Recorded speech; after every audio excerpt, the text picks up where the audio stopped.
receiving power and glory belong to Jesus. Salamat sa Lord. The Lord. Palapagan ang pag-religyoso namin. May gabi sa religyoso, may gabi sa matapos sa kanato. Salamat sa religyoso na itagaan sa tagiging padayon na magandang mga simpa maging mga salamat sa atong religyoso. So, salamat sa aming proteksyon sa tibok simana. O salamat sa taslubuhay sa kinabuhi. O itong sa simbahan itong video ng Diyos karon o itong simba itong nagkasingklase sa mga pagdaing pagsimba paghimayan. Salamat kayo. Kung sa pagsugod, mag-apat na. Hallelujah, hallelujah, hallelujah. Talaga ng bimuha ng mga Diyos ng balang. Tag-iyas, pinapili, bugat sa langit, syuta. Diyos ng Ram, Diyos ng Isaac, Diyos ng Diyos ng Pwede po sa Diyos ng Islam, Diyos ng Samagan, sa Happy Church, may gabi, pinakamama naman sa Church. Salamat po Diyos sa iyong gugmog kaluoy na kamanay ng ihatag ka na mo. Salamat sa pagkuban. Salamat po Diyos, hallelujah. Tungkol kay kaming ipabot ng matag na kami, palayan ng mga daing mga simba, mga imayan. Salamat kayo. Na Diyos ka pagkuban, higit sa pagsulusong pagsimba Diyos. Sa joyful song, solemn song, bisan pa sa pagkasaling sa mga uli, bisan pa sa mga members mo ka na hangtod sa closing prayer. Ikaw Diyos mo, panguna ka na mo, mag-guide ka na mo, papuha mo, pabagkan lang sa kawas at taliwala. Huwag kami sa pasensya, di huwag kami sa Espiritu. Hallelujah, ay kay pasaki o Diyos, hallelujah. Hinanagad ang mag-iampong isa ni Kuslamanan, na mamadamat sa gumanang Panginoon Jesus. All the highest honor, thanksgiving, power, and glory belong to Jesus. In Jesus we pray, amen. Praise the Lord. Pagkakatag ni David Mami siya, mag-lead sa praise and worship.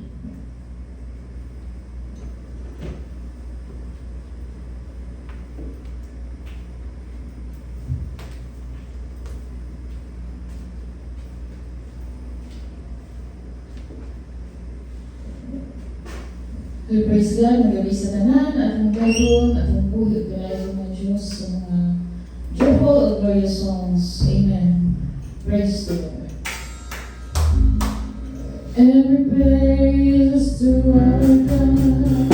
Every word of worship is what I adore. Every praise to our God. Sing hallelujah to our God.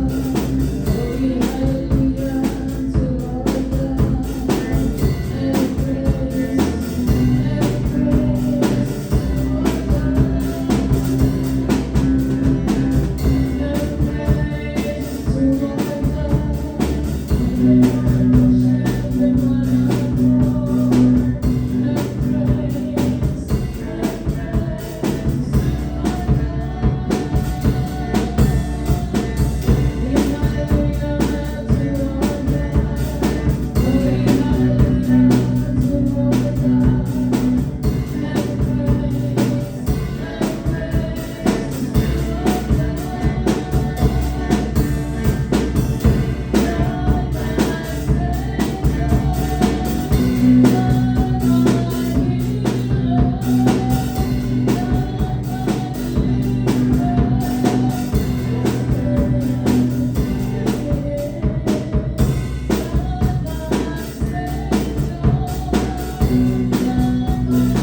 lives.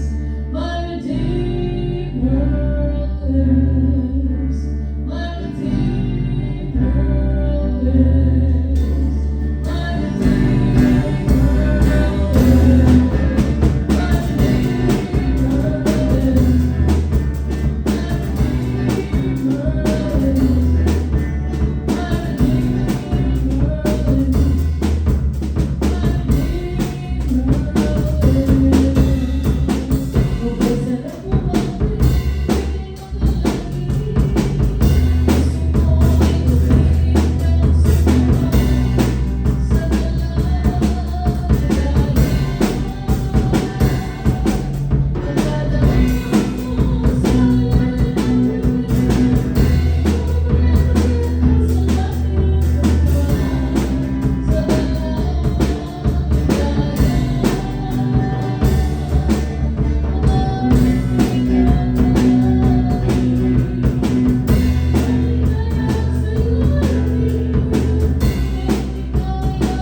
Lord, I want to live my life to please you.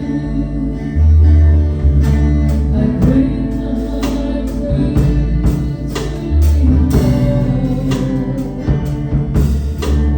Make me a message that I can shine for you as one big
Kapayaban, dakilang pag-ibig, pagmamahal, habag at awa mo, pagpalang mula sa ating dakilang Diyos sa isama sa atin sa gabi ito. Amen. Hallelujah. Praise the Lord.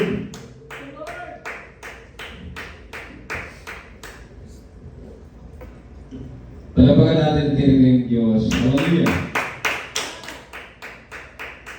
Napakasarap purihin ang ating dakilang Diyos. Amen. At salamat sa ating dakilang Diyos. Thank you, beloved Mommy, beloved instrumentalist, sa pag-lead ng ating mga pagpupuri sa ating dakilang Diyos. Amen. At dalawa po tayo sa ating Bible study. Ang ating pong Bible study ay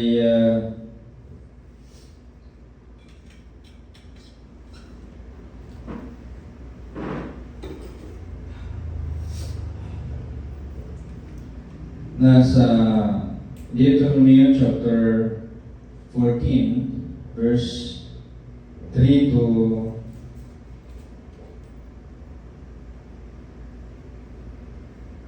29. Hindi ako nagkamali, hindi natin natapos ito, no? So, babalik tayo sa Book of Deuteronomy. Although, yung ating mga napapansin sa social media ngayon ay nandiyan yung mga celebration ng mga debulto, pero yan kasi ay kumbaga ipinasa Diyos na natin yan kung ano ang assessment ng Diyos. Wala na tayong magagawa diyan, no? Kahit ano pang gagawin natin, wala tayong magagawa niyan. At ang magagawa lang natin ay re-respetuhin sila at kung sakali na manghingi sila ng tulong sa atin sa pag-unawa sa masalita natin dakilang Diyos, at saka natin sila bibigyan ng ating views, no? So, hindi na tayo yung maninira, no? Kasi mayroon naman kasing mga pagkakataon na sinasaway din tayo ng mga salita natin dakilang Diyos tungkol sa ganyang bagay, no? So, anyway,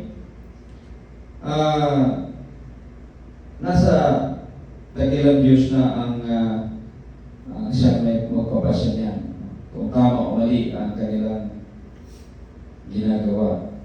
Kaya hindi natin yan ulit-ulitin kasi taon-taon na nagsiselebrate ng ganyan. So, ang mangyari, taon din tayong laging nagtatapik niyan. So, hindi maganda. Ulit-ulit. At yung mga kababayan natin ay alam na nila yan. Kahit na mga kamag-anak natin, kakilala natin, alam na nila yan. So, kung ang Diyos ang ikilos at babaguhin yung kanilang paniniwala, mabuti, no? Yan po mga meron. Kasi ulit-ulit na kasi natin tinatapik yan. Kasi yung, di ba malapit na rin yung or nagkakaroon na ba ng transition doon sa Quiapo o sa kung anong lugar, no? So, sa iba't ibang dako ng Pilipinas. So, kaya, hindi na natin itatapik yan. Patuloy na lang tayo sa ating pag-aaral tungkol sa Book of Deuteronomy. So, kaya, i-invite ko kayo sa Kapitulo 14, versikulo 3 hanggang 29 po, mga minamahal. No? So, kung may mga Bible kayo, yung mga cellphone nyo ay itago nyo muna at tayo ay sama-samang mag-aaral sa salita natin dakilang Diyos. Although, lagi na natin itong pinag-aralan, kasi ulit-ulit na natin binabasa yung Bible mula ng Genesis to Book of Revelation, ngunit mas mabuti na ulit-ulitin natin upang hindi natin makalimutan. Kapag mayroong mga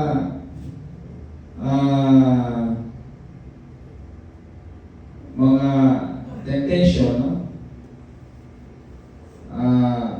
May isip natin kasi lagi natin napapakinggan yung mga babala natin dati ng Diyos. Ito kasi ay babala, no? Tungkol sa mga hayop na ituturing na malinis at marumi. No? So patuloy tayo sa ating pag-aaral sa Book of Deuteronomy. So malinis at marumi. Meron palang mga hayop. Ito may patungkol sa pagkain. Meron palang mga hayop na tinuturing ng Diyos na marumi. Meron naman tinuturing ng Diyos na malinis. So, lagi natin sinasabi na may time na nakalaan ang mga itutunin natin dakilang Diyos. Kasi di ba, sinasabi natin before sa flood, during Prophet Noah, no? Hindi po pinapakain ang mga tao ng before ng flood, no? Hindi po pinapakain ang tao ng hayop. Mga hayop, karning hayop. No? So, pero pagkatapos ng baha, itinutulog na ng Diyos ang pagkain ng mga karne ng mga hayop, no? So, mayroong mga time na kung yung babasahin ang masada at dakilang Diyos, no? Ay, kumbaga,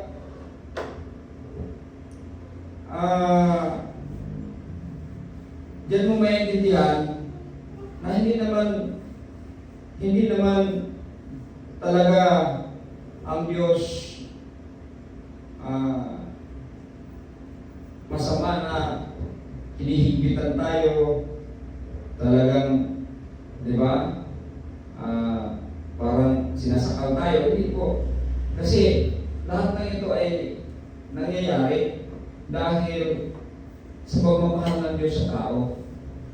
No? Sa pagmamahal ng Diyos sa tao.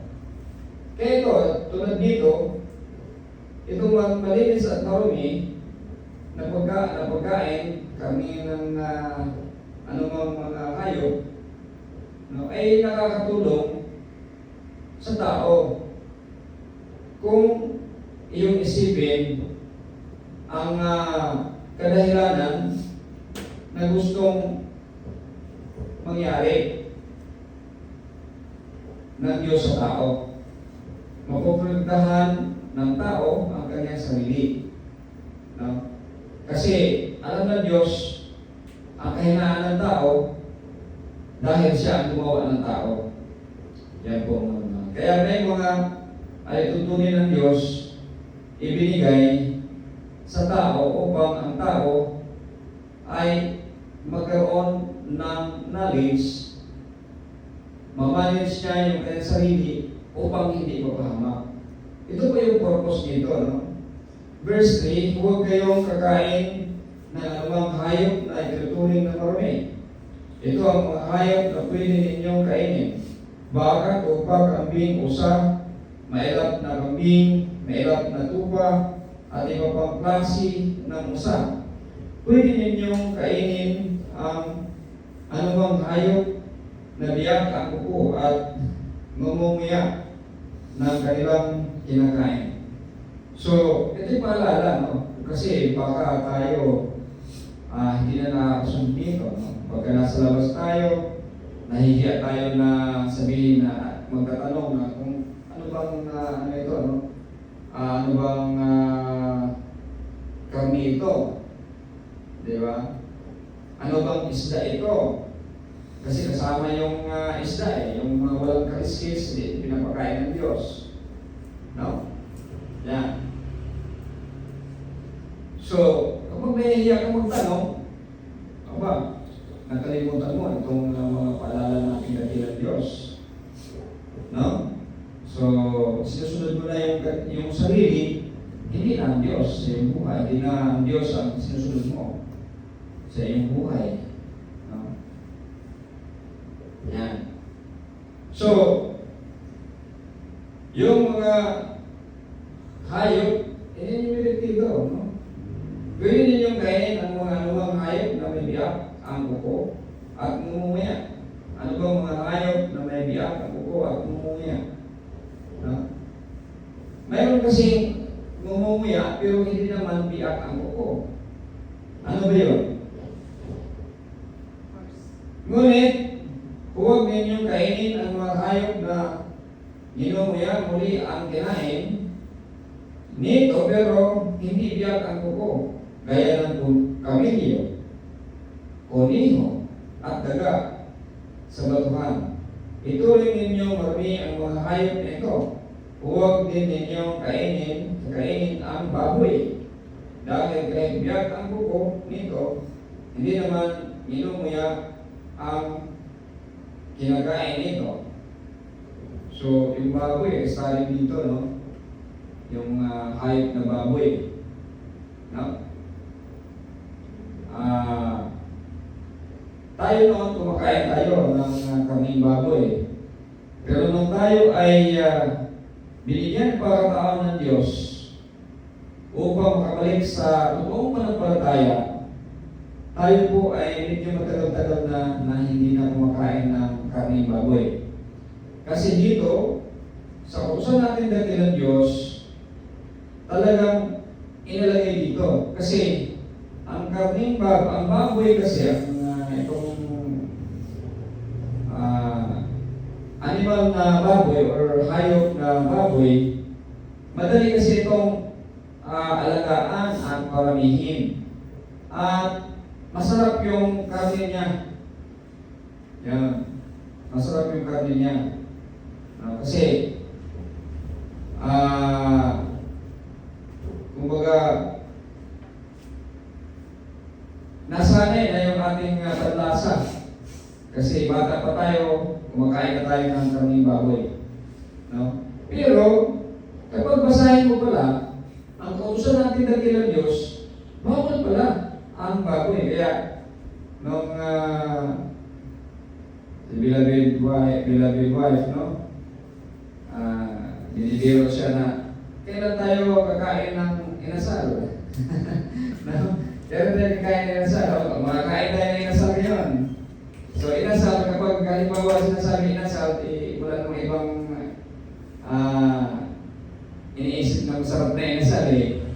Yun naman talagang, kasi yan yung pinang laging nasa handaan.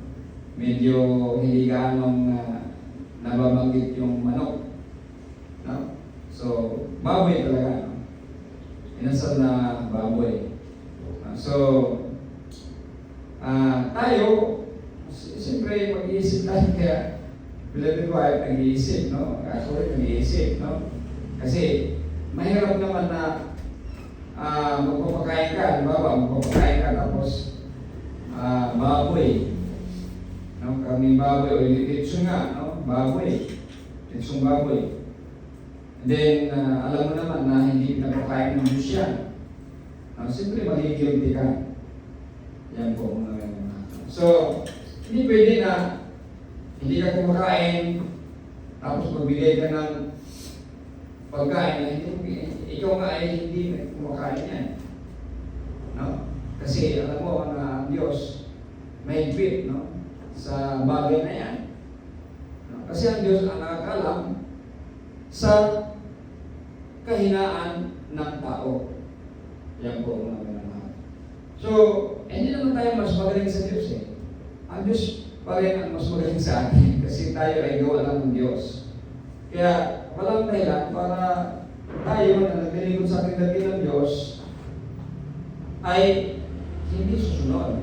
Yan po mga minamahal. So, magkasala ka. Kung halimbawa para sa akin, magkakasala ako kapag halimbawa hindi ako kumakain tapos bumibili ganyan. Maliban na lang kung talagang hindi mo maiwasan na may nagbigay sa iyo ng ganito, tapos itatapon mo. No? Itatapon mo. No? Kasi, hindi ka kumakain. No? Siguro, mas better kung meron naman kumakain, ibigay mo lang. Pero sa tingin ko, medyo alanganin pa nga yan eh. Alanganin pa nga yan eh.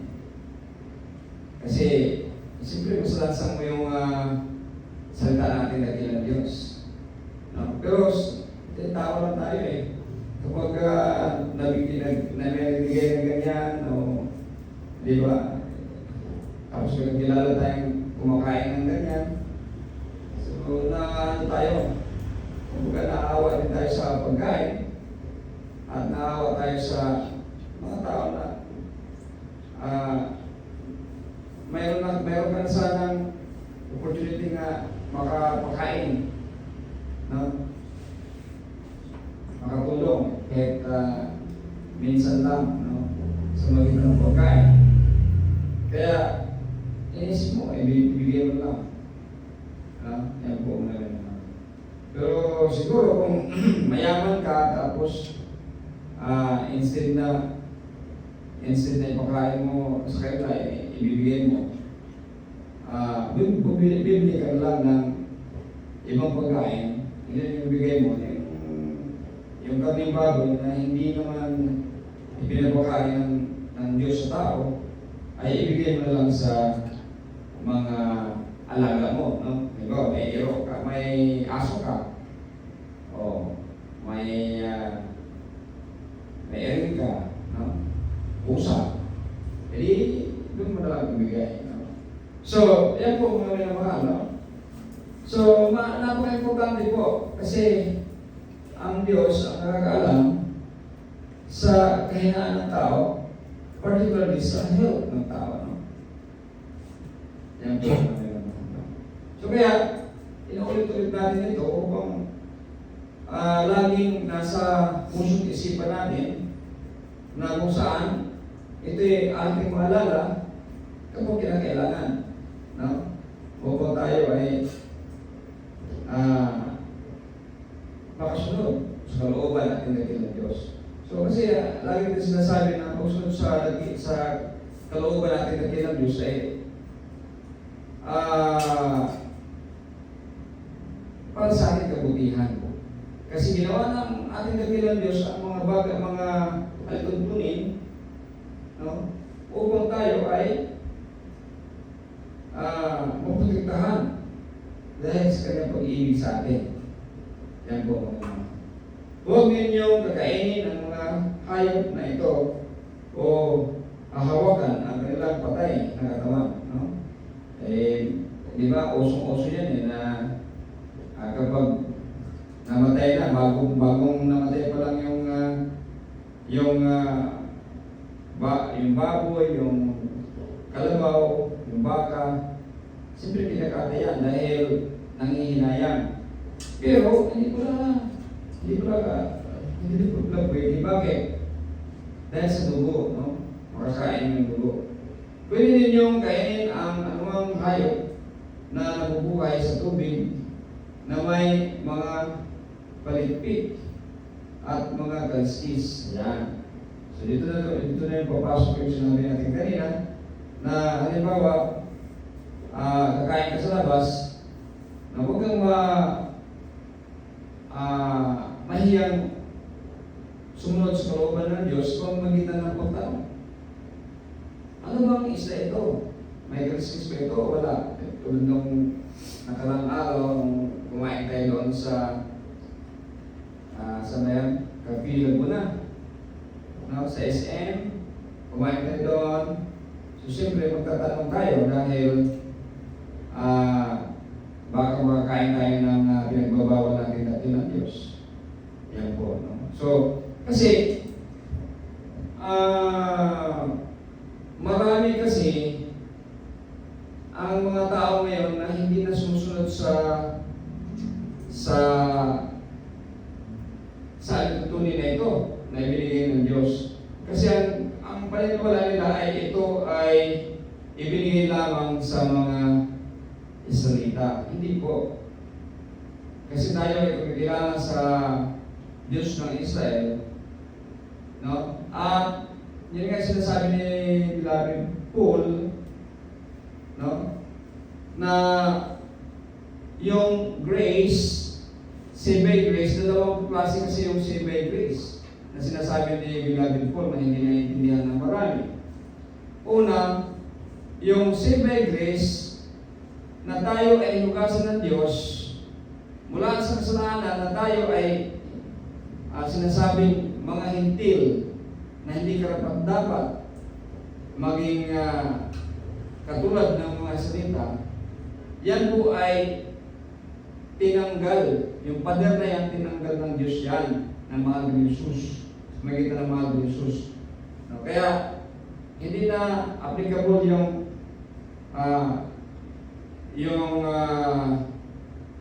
discrimination, no? Between Gentiles and Israelites. No? Kasi inilibit tayo. Kumbaga, binalik tayo ng Diyos, yun yung biyaya. Unang biyaya na nakikita. Meron kasing sinasabi ni Beloved Paul na biyaya na hindi nakikita. Yun po yung kaligtasan. No? Na darating pa lang. Pero yung kaligtasan na nakamta na natin, yun yung biyaya na tayo ay yung sinasabing saved by grace, na hindi naiintindihan nila ng mga saved by grace, yun po yung tayo ay binigyan ng pagkakataon na mapantay sa bayan ng Diyos ng mga Israelita. No? Yan po ang mga minamahal. So, nagiging kapantay na tayo. Ibig sabihin, mayroon na tayong pag-asa, binigyan tayo ng pag-asa. Yan po yung first grace na sinasabi ni Beloved Paul na hindi naiintindihan. Then, kung itutuloy mo sa mga pag-aaral ni Beloved Paul, yung mga kanyang pangaral, malalaman mo na nagsasabi siya na yung biyaya na darating pa, yung hindi nakikita, yun naman yung kaligtasan na ikaw ay hindi mapunta sa impyerno, bagkus mapunta ka sa langit. Yun po yung final. Yun po yung hindi pa nakikita dahil hindi pa nangyayari. Pero yung first grace, kung saan tayo ay tinahabagan ng Diyos at inilibit tayo, itinaas tayo sa pamamagitan ng mahal na Jesus. No? Itinaas tayo kapantay ng mga Israelita ng bayan ng Diyos. Yan po yung tinutukoy ni Beloved Paul na saved by grace. No? Na nakikita, nangyayari na. Pero hindi yung saved by grace na sinasabi niyang biyaya na hindi pa nakikita. At yan po ay darating pa lang. Kaya, nagkadikit yung dalawang yan. No? Nagkadikit. Unang pagligtas, no? Then, mayroon pang pangalawang pagligtas na hindi pa nakikita. Yan po mga minamahal. Unang pagligtas, yung itinaas ka ka-level ng mga Israelita. No? So, nung itinaas ka kalibel or sa libel ng Israelita o Hudyo ay nagkaroon ka ng pag-asa. Anong pag-asa yon? Yung pag-asa na grace, di ba? Pag-asa. Grace pa rin yan eh. Grasya pa rin yan.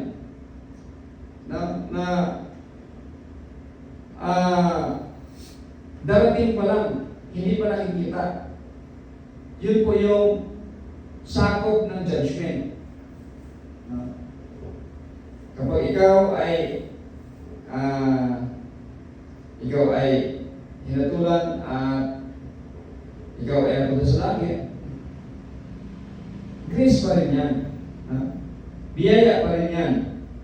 Kasi kaligit yan doon sa unang biyaya na ikaw ay inilibel, dinala sa libel ng ipinantay ka sa mga Israelita at Hudyo. Yan po mga. So, napaka-importante po na malaman yan kasi napakalawak ang deception ngayon tungkol dyan. Marami nag-claim na sila ay saved na. Kaya ano bang gagawin nila? Hindi na maagaw sa kanila yung kanilang kaligtasan. Hindi mo na naintindihan yan. No? Kasi yung biyaya na hindi pa nakikita, yun po yung papunta langit. Yun po yung lagi lang sinasabi na yan na, nakuha na nila yan. Nakuha na nila yan. Nagtagumpay na sila. Hindi. Wala pa. Nasa ano ka pa lang. Kumbaga, naglalakad ka pa papunta ron. Habang na mayroon ka pang buhay, no?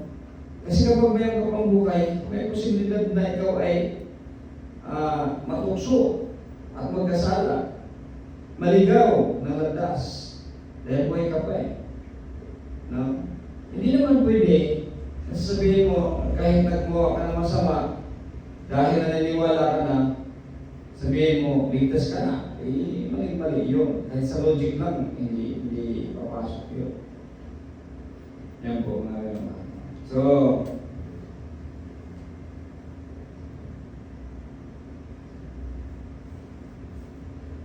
pero huwag ninyong kainin ang walang palikpik at kaliskis. Ito rin ninyo itong marumi. No? Kaya, yung sinasabi kanina na tinatanong talaga natin, no? Kung meron bang kaliskis ito, anong klaseng isda ito. Kasi hindi naman tayo nagluto. Sila naman, i-order lang natin. Pwede ninyong kainin ang anumang klase ng ibon na itinuturing na malinis. Pero huwag ninyong kainin ang mga ibon katulad ng agila, uwak, ibon na kumakain ng bangkay ng tao o hayop, lawin, wago, yung kumakain ng bangkay ng hayop o tao, carnivorous yan, no? Kumakain ng karni. Ibong naninila, ibong dumalagit ng isda, tagak at paliki. Huwag din ninyong kakainin ang mga insekto. Insektong may pakpak na gumagapang, no? So, halimbawa, yung ipis, hindi pwede kainin yung ipis. Di ba mayroong vlogger noon na kumakain ng ipis? na alala niyo ba na ano kaya nangyari noon, no? Si Bitapong ba yun? Kumakain ng bulati, kumakain ng cat itats, no? Kumakain. Tapos kumain ng cockroach, yung ipis, no? So, para lang sumikat, no? Nawala yung love yourself, no? Kumbaga, mahalin mo yung sarili mo, no? Yan po mga naman. Kasi dapat mahalin natin sarili natin upang hindi mapahamak ating katawan, no? Yan, kapag ganyan, kumbaga, na-transgress mo yung batas ng Diyos.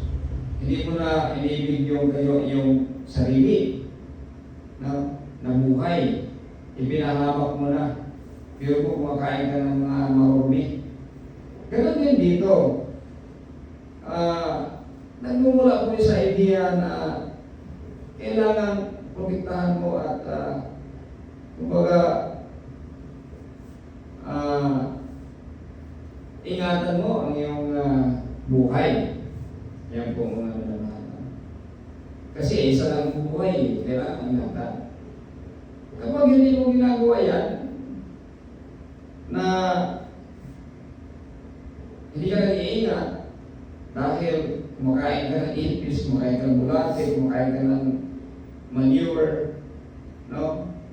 Sinasakaula mo yung sarili mo. Hindi mo inibig yung sarili mo. Hindi mo inibig yung katawan mo. No? Bagos, sinisira mo. Ganun din pala, kung halimbawa, kakain ka ng mga maruming mga pagkain na sinasabi dito, no? Kung kumain ka, ganun ang violation mo. No? Hindi mo binigyan ng respeto yung sarili mo, hindi mo inibig yung sarili mo, no? Kaya ikaw ay nagka-problema. No? So, pero pwede ninyong kainin ang mga insektong ituturing na malinis. Huwag yung mga insektong ituturing malinis. Yung daw, yung tawag nito.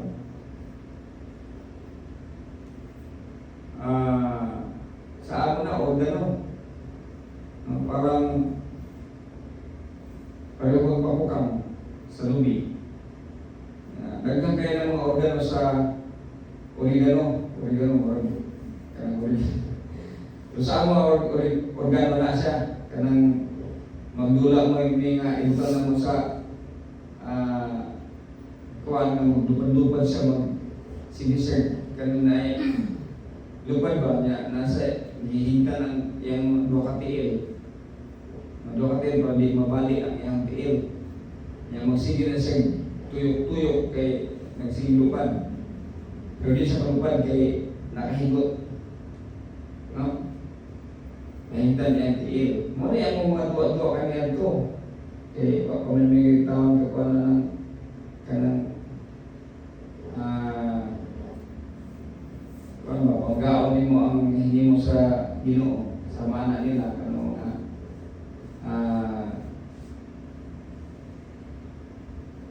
talagang mga manak, no? So, loy kung kayo tawag kaya ibaduaan nimo. Pero mag-intuition ka, manakaroon ang mga dagang mga duwa kanyan doon na wala na ma-experience sa mga bagong generation o henerasyon. Wala na ma-experience nila. Tungkol kay ang atong henerasyon karon, no, kaning ginat kanang mga kamatanunan karon, wala na sa kibulog mga anak kay naa sila sa ilahang mga cellphone, na sila mga games sa cellphone. Mga na ilang ginatutupag dito. Kaya ito mga na-experience na sa mga nindot ng mga kanang naandan ng mga dula-dula.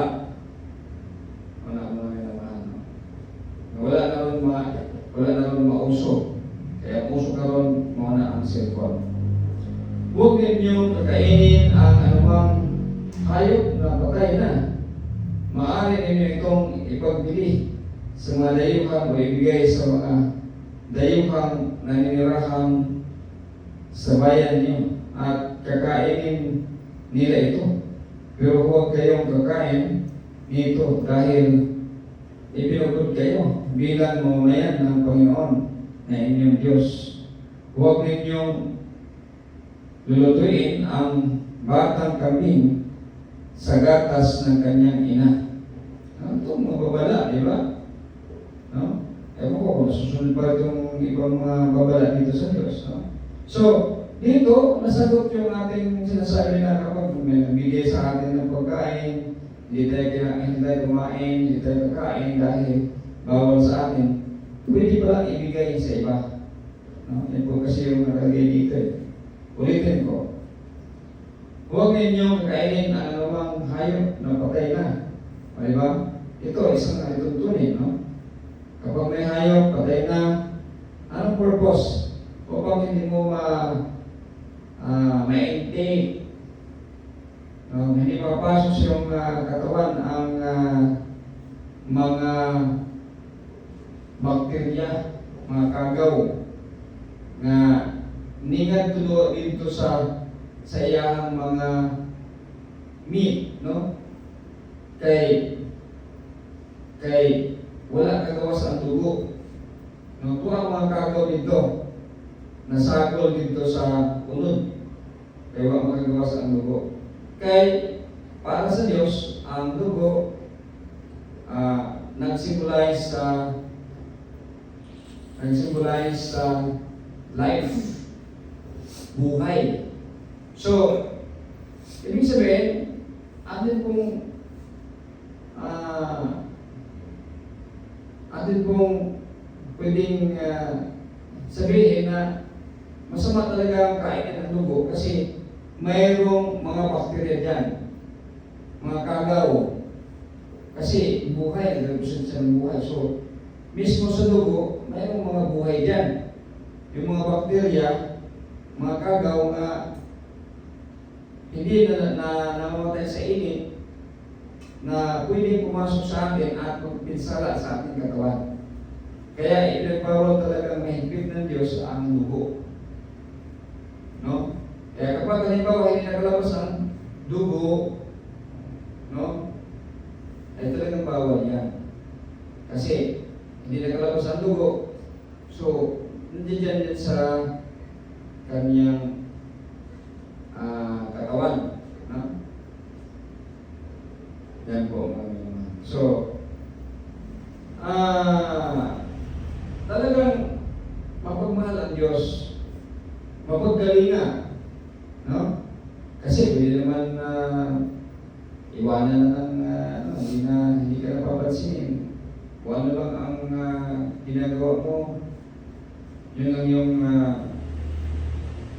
kumbaga masusunod, no? Kasi yung ginagawa mo. Pero, ang Diyos kasi ay mapagmahal. Ayan ang Diyos na mapahamak ka. Yan talaga ang katotohanan. Huwag ninyong lulutuin ang batang kambing sa gatas ng kanyang ina. So, ito ay mayroong dahilan malamang ang Diyos. No? Siguro, makakasama sa kalusugan mo kapag gagawin mo ito. No? So, wala namang in-explain dito kung bakit. No? At yung dugo, talagang hindi yan pinapakain ng Diyos kasi nga nag-represent yan ng buhay, ng life. So, ibig sabihin na napakadagang mga kagaw diha, no? Na namumuhay yan sa dugo. Pag makain mo na, paano na sa iyong sistema o mga cause o problema sa iyong mga kawas. No?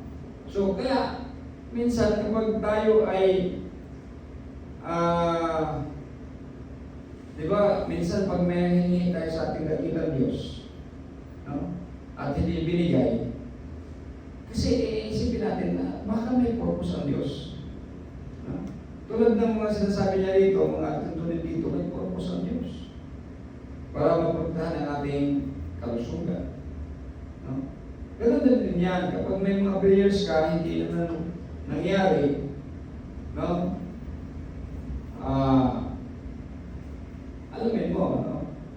Antayin mo kung ano ang dahilan. Yan po. Kasi talagang mayroon talagang mga dahilan ng Diyos upang isinalayan hindi ka mapahamak. Tulad nga ito sa pagkain. Kaya ibinigay ng Diyos ang ay tuntunin, huwag mong mapangalagaan ka. Dahil mahal ka ng ating dakilang Diyos. Lahat tayo naman eh. No? Mahal ng ating dakilang Diyos. So, tulad ko, no, minsan, niisip ko, bakit hindi ako mahal ng dakilang Diyos? No?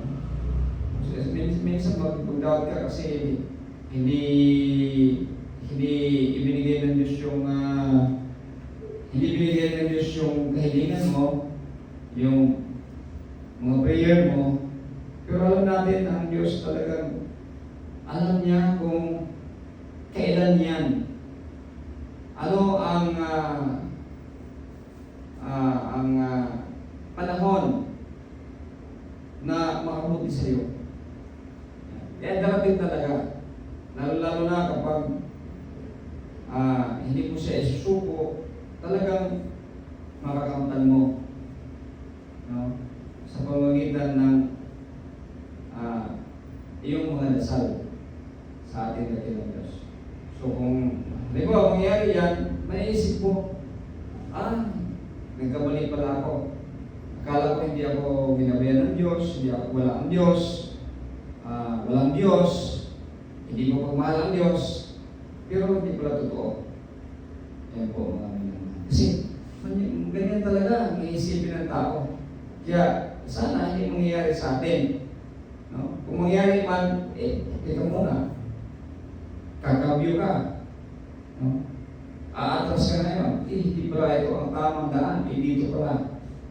No? Yan po mga minamahal. Upang yung ating inasam-asam na magpunta sa langit, no? Hindi po masasayang dahil tayo ay laging sumusunod sa kalooban natin ng Diyos. Gawin natin.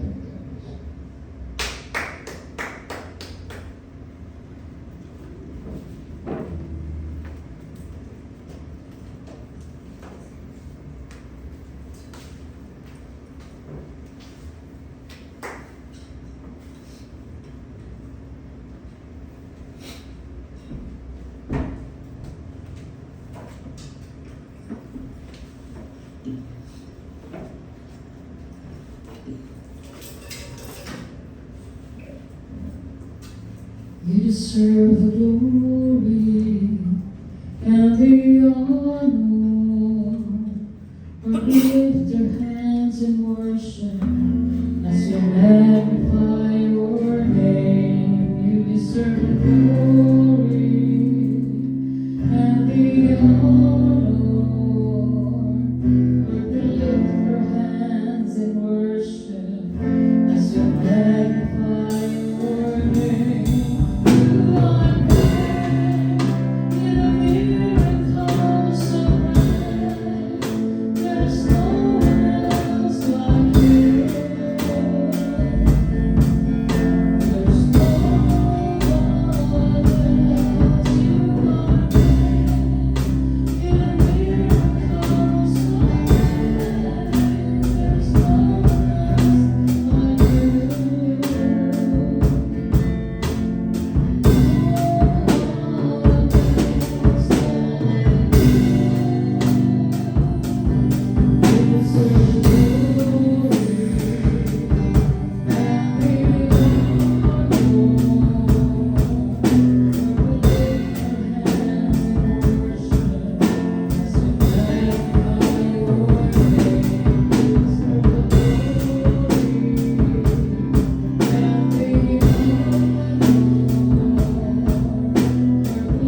Madali ko lumimuha ng Diyos ang Diyos ng ibig, Diyos lang. Diyos ng Abraham, Isaac, Jacob, Diyos ng Petrus, Diyos ng Israel, Diyos ng Sangga, sa aming church, may gabi, may kamang naman sa ating Diyos. Salamat sa Diyos sa mga pulong, ang mga talingkugan. Dilim at kinulay ang kawang, may kisok sa masikasing, kanyang magamit sa pinabiuyan sa mga mapadasig, magbalikon, mapadugang sa pusay kataling. Matudugan lang sa wikog mga kanyang mapusos ng pagpuna. Tuloy sa kami, sa mga nagmahing, pagkasigay, pagkasipatuay, pagpamilya, ng church, kung sa mga tao, sa mga gadya, ng kamasakit. O inato Diyos, ikaw mapusay, sa mga kalapasan. Dahil sa pulong mo, yung magkanamugat sa tibok na mong panahon na kung ang kasing-kasing kung naman kala lagaran ka na mo Diyos sa imbahang dahil ng pasalamatan kaya nag-chance mo lang kini maluban kinabigis sige kami libo na kami lugangin sa salita kanimo pagkalain ka Diyos pagkabahan ka na mo sa mga palimbaho ng tutuog mo Diyos pingin kami, proteksyon na kami ito kami sa mga kampatan sa tulukatan pag ano na yung mga babaghad lang kung sa kaway sa taliwala pagkalain ka Diyos pag-aalos sa kipitan sa sugat sa mga kumila kaulas mo sa praskip pati pagkagos ko na lang matuwag sa mga pag-ampukan. Talaga, mag-iambog sa ating kasalamatan, lamang malawat sa kanilang Panginoon. All the highest first honor, thanksgiving, power, and glory belong to Jesus. In Jesus we pray. Amen. Praise the Lord. Salamat sa mga Diyos. So, dalago tayo sa pagbibigay ng mga memory verse. Atong tawag si Beloved Aaron ang magbigay na members.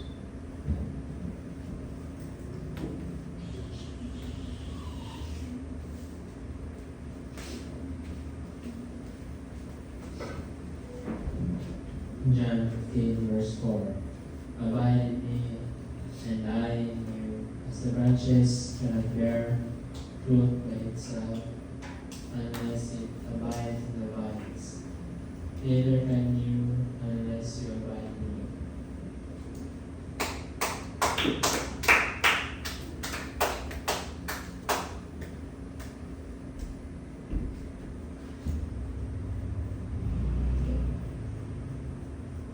Proverbs 3 verses 5 to 6. Trust in the Lord with all your heart and lean not on your own understanding. In all your ways acknowledge Him and you will make your paths straight.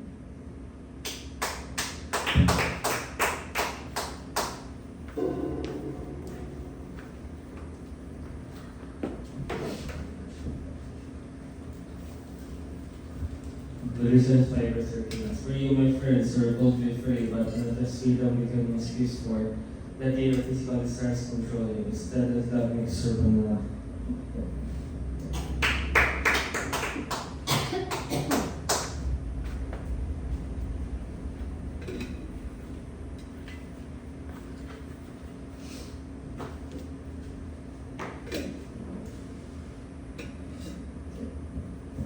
Second Peter chapter 3 verse 9. The Lord is not slow in keeping His promise, or some understand slowness. Instead, He is patient with you, not wanting to hurt you, and not wanting anyone to perish, but everyone to come for repentance. Amen. Praise the Lord.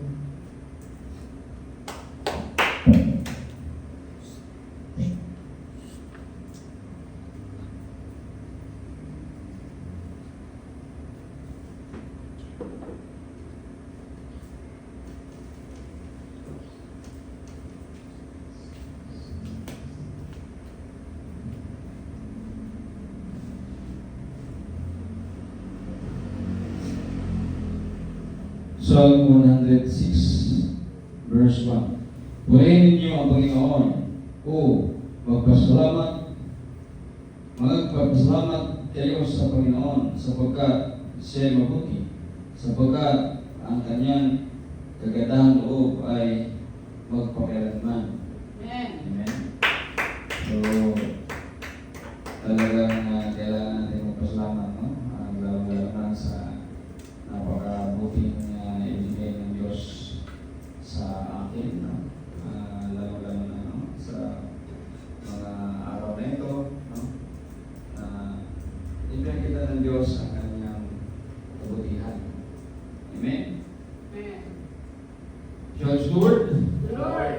langit na sila ko. At salamat sa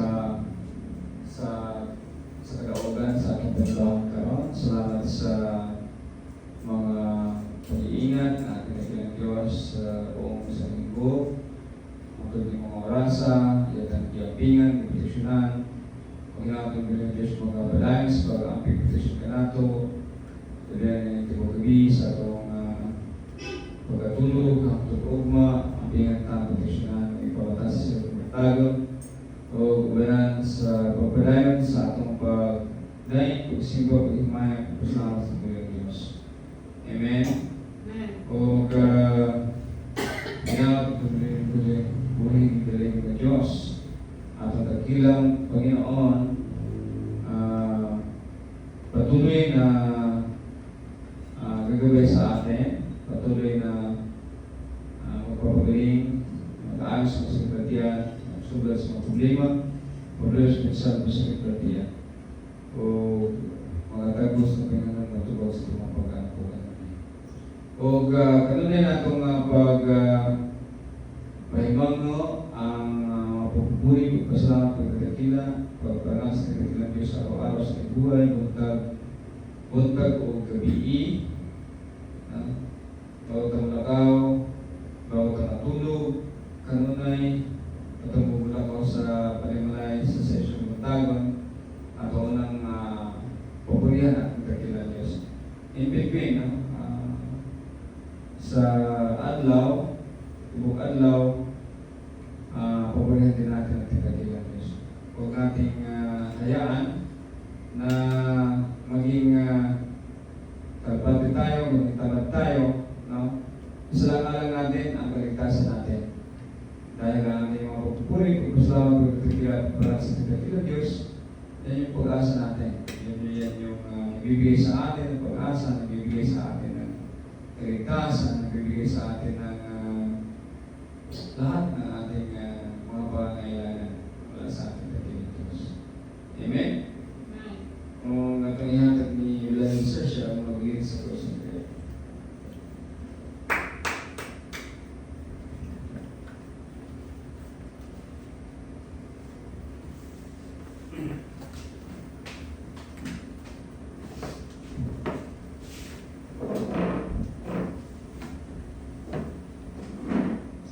Señor, Elohim, envía a su madre, Señor, su gracia, su bondad, cada día, su bondad, siempre conmigo, la ley de Señor, que es su madre, que es aquí, que es su padre. Pamias para pueblo, que forma que más se suma a la hora, que se da, Señor, que es una que no puede pasar por todo el mundo, pero que me queda por esa actividad que vive, Santa Papa, que está tratando con todo, que no tengan, no le puedes buscar tratar lo que quitar, pues que se cansan. O quitar lo que pues para que se suele buat sa away, kasi sa ulo, ando sa palapa, kasi sa bus, pagkira ng mga bukhat, kasi sa sila mo, agar sa pagkira ng dosis, kasi sa yung kumatra, kasi sa todos vertis, kasi sa buko, kasi sa mga lawas, kasi sa upang may lawas sa mati, wala naman may kasi Jesus saved, Jesus healed, Jesus one of the rarest leper, Jesus is a shepherd, we shall not take care of Jesus. All this praise, Lord, all of our promises in you, Lord Jesus. In His name, praise.